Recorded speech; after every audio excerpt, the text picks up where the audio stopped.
I want to introduce a guest who we've stolen her away.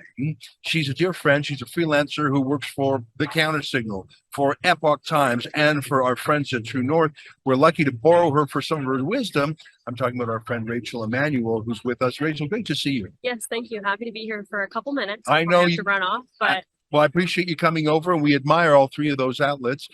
Give us your sense of things. You've been covering this for those three outlets for a while. What is the conventional wisdom right? Do you think Danielle Smith's going to take it? I think she's going to take it. I actually think she's going to take it on the first ballot. I think that it'll be a good thing for her if she comes out strong, because the main criticism of Danielle throughout the leadership race is she doesn't have the support of the caucus. As you mentioned, she hasn't been in the legislature for about 10 years now. And of course, she's running on her record as the former opposition wild rose leader across the floor. And then she lost her nomination after it came up because she had lost the trust of the people. And then the PCs were voted out and the NDP won government. So at the beginning of the leadership race, we heard there were some Albertans who blamed her for the NDP forming government. And now it seems like people are starting ready to forgive her. They've listened to what she said. They heard her when she was on the radio in that interim before she decided to put her name forward for premier. It does seem like Albertans are ready to forgive her. She's put forward a very, anti-establishment platform, anti-COVID narrative platform. And I feel like that's just what Albertans are eating up. And we've seen that in the turnouts. There's been hundreds and hundreds of people at her campaign events. I just haven't seen that with the other candidates. Sheila? Yeah, it's something that we saw similarly with Pierre Poilievre. When you went to his campaign events, actually, I ran into you at one of them, and it was just packed. And it's full of young people, old people, people from different backgrounds. That's what I saw at the Danielle Smith events. Now, I think similarly with Pierre Poilievre, all the arrows are being shot at Danielle Smith. They're not just coming from the media party, though. They're also coming from Jason Kenney, who called her idea for the Sovereignty Act, which just sort of puts elbows up against the federal government. He called it bonkers. And then just a few short weeks later, they sort of introduced the same idea when Jason Kenney said, we're not going to enforce Justin Trudeau's gun grab in Alberta. It's not a good use of police resources. Similarly, that's similar to something that Danielle Smith would have said in her Sovereignty Act.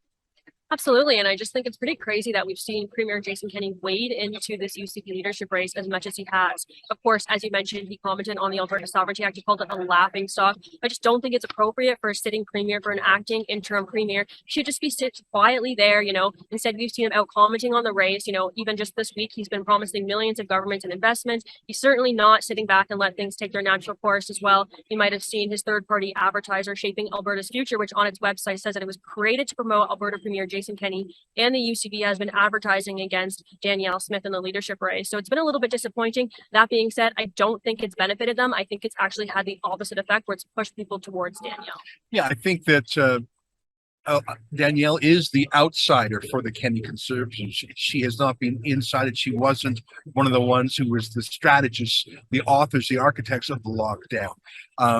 I think that she's got the two big issues. A freedom approach as opposed to the lockdown approach, and a tough anti-Ottawa approach. To me, I think that was actually what really did Kenney in. It was like every decision he was making, he was second-guessing himself, thinking, when I return to Ottawa in 5 years to seek the leadership of the Conservative Party of Canada, what will CTV think of this decision I'm making here in Alberta today? So he wasn't really governing as an Albertan ought to do, which is blocking and defending against Ottawa, because he was always looking, well, how's that going to... I have to woo these people around the corner. Let me ask you this. I think it was unseemly that Jason Kenney would resign, but then snipe at his likely successor. Do you think that will stop if Danielle Smith wins today? What I mean by that, I'm thinking back, I'm an old man now, Rachel, and I remember when Stockwell Day succeeded Preston Manning in the Reform Party's successor called the Canadian Alliance. Preston Manning, who lost to Stockwell Day, Preston has some amazing qualities, but he did not take that loss happily.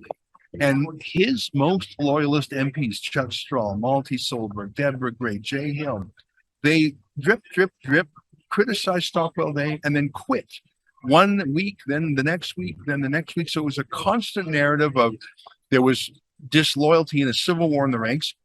They started their own little caucus called the Democratic Representative Caucus. This is all before your time, Rachel. But my point is, Preston Manning did not accept that he lost to Stockwell Day, and he fomented a civil war. Do you think that Jason Kenney and his loyalists, and I already see there's a pack of lobbyists in that room, like the oleaginous set that is worried they're going to lose power. They are not happy with this. Do you think that Kenney and his tribe, if Danielle Smith wins, are going to undermine her the same way Chuck and Monty and those undermine Stock Day?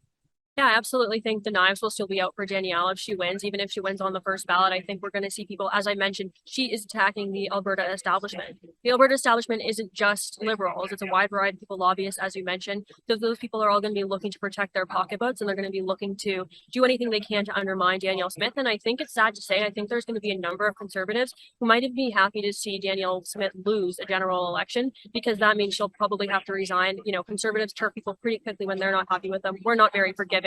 Unlike the Liberals, when someone messes up, you know, we're pretty quick to throw them to the wolves. We don't stand by our people endlessly.